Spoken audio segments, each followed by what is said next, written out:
کہانی کیا اس لڑکی کی یار, اور اس کا باپ کون ہے؟ پاپا نے کیا کیا آج تک؟ ہاں, 2 وقت کی روٹی دینے کے علاوہ کیا کیا انہوں نے ہمارے لیے؟ گھر سے ہاتھ پکڑ کے تو نکال دیا تھا ہمیں. تم میرے معصوم نواسے کو پھنسا کر اس گھر میں گھسنا چاہتی ہو. عرشی اور صاف احمد ہمیشہ سچ کہتی, سچ کے سوا کچھ نہیں کہتی. ہلنا نہیں, تم دونوں میرے بندوق کے نشانے پہ ہو. جو لڑکی اپنے باپ کی سگی نہ ہوئی نا, وہ کسی کی بھی نہیں ہو سکتی. ڈرامہ سیریل آس پاس کے نیکسٹ ایپیسوڈ آپ لوگوں کو بہت زیادہ حیران کرنے والی ہے, جس میں آپ دیکھنے والے ہیں کہ ڈاکٹر سام عرشی کے گھر پر موجود ہوتے ہیں اور عرشی ڈاکٹر سام کو اپنی امی سے ملوانے کے لیے لے آتی ہے.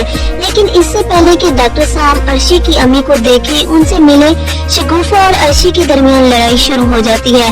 وہ عرشی سے کہتی ہے کہ تم اس ڈاکٹر کو یہاں پر لے کر کیوں آئی ہو؟ اگر اتنا ہی شوق تھا تو اس کو اپنے باپ کے گھر لے جاتی, وہاں پر یہ سارا تماشا کرتی. یہاں پر تماشا کرنے کی کوئی ضرورت نہیں ہے. تو عرشی بھی اسے کہہ ہی دیتی ہے کہ اس کے گھر لے جاتی, جو ہمیں 2 وقت کی روٹی دینے کے علاوہ جس نے اپنے ہی گھر سے ہاتھ پکڑ کر باہر نکال دیا. میرے بابا نے کیا کیا ہے ہمارے لیے جو میں اس کی تعریف کروں؟ تو یہاں پر شگوفہ تو بہت غصہ ہو جاتی ہے. وہ عرشی سے کہتی ہے کہ تم اپنے باپ کو اتنا سب کچھ کیسے کہہ سکتی ہو؟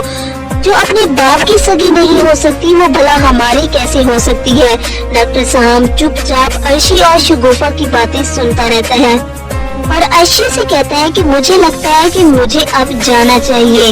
وہ باہر دروازے کے کھڑا ہو کر سوچ رہا ہوتا ہے کہ اس لڑکی کی کہانی کیا ہے, کون ہے اس کا باپ, پتہ کرنا پڑے گا.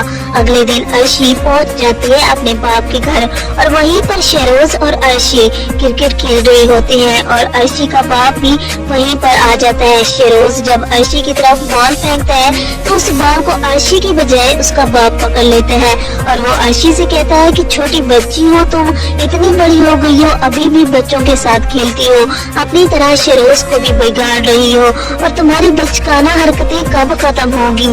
چلو یہاں سے اندر جاؤ. تو عرشی یہاں پر خود کو ہی کہہ رہی ہوتی ہے کہ باقی سب جھوٹ کہتے ہیں, صرف عرشی اور اصاف احمد ہی سچ کہتے ہیں, سچ کے سوا کچھ نہیں کہتے.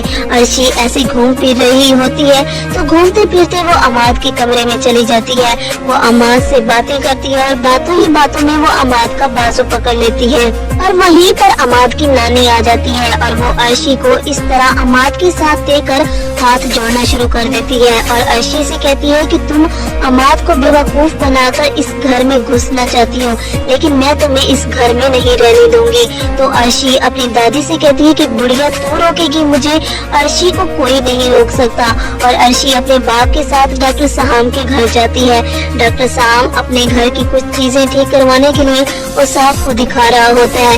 یہاں پر عرشی ڈر بھی جاتی ہے جب اچانک سے ڈاکٹر سام کو دیکھتی ہے اور ڈاکٹر سام بھی عرشی کو دیکھ کر ڈر جاتا ہے. دونوں ہی چیخنا شروع کر دیتے ہیں اور اس بار تو عرشی کے گھر میں ڈاکو آ جاتے ہیں. انوشی پڑھائی کر رہی ہوتی ہے اور عرشی بھی اس کی آواز سن کر وہیں پر آ جاتی ہے اور ڈاکو عرشی اور انوشی دونوں کو گھن سے ڈرا رہے ہوتے ہیں. عرشی ان ڈاکوؤں سے بچنے کے لیے کچھ پلان بنانے والی ہے. تو امید ہے ناظرین آپ لوگوں کو یہ ویڈیو اچھی لگی ہوگی. اچھی لگی ہو تو اس کو ضرور لائک کیجیے گا اور چینل پر نئے تو اس کو بھی ضرور سبسکرائب کیجیے گا. تب تک کے لیے اپنا رکھیے خیال. اللہ حافظ.